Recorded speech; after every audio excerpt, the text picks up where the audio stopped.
عالمی وبا corona virus کے پھیلاؤ کو روکنے کے لیے مرکز کے زیر انتظام جموں کشمیر میں گزشتہ کئی ہفتوں سے لاک ڈاؤن نافذ کیا جا رہا ہے،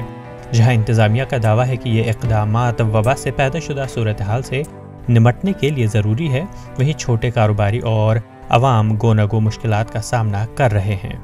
سری نگر کے مضافات علاقہ پارم پورم میں قائم سبزی اور میوہ منڈی میں کام کر رہے افراد کا کہنا ہے کہ ان کے لیے 2 وقت کی روٹی کا بندوبست کرنا بھی مشکل ہو رہا ہے۔ ٹائم کم یتھ منڈی اس لیے مال اور سورے خراب گژھان یہ کٕننے کہین تہ خریداری بت چلیو تمن تم کیا کٕنان بت سورے بند پتہ سہ مالا یہ رکن وول یہ مال اور تو یہ گژھِ نیرُن ییٚلہِ نہٕ درٛاو تیٚلہِ چھِ پتہٕ دٲرِتھ پیٚوان ژھٕنُن اتھ چھُ لچھِ بدٮ۪ن گژھان نۄقصان مالس 10 کوینٹل گٔے یتھ گاڑِ خراب اگر 7 رۄپیہِ من تھاوو یم گٔے کم سے کم 10-15 ساس رۄپیہِ گاڑِ پٮ۪ٹھ کنی نۄقصان۔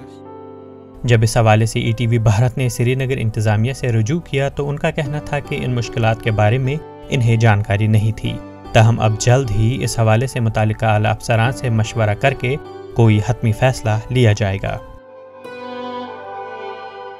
سری نگر سے ذوالقرنین زلفی کی رپورٹ۔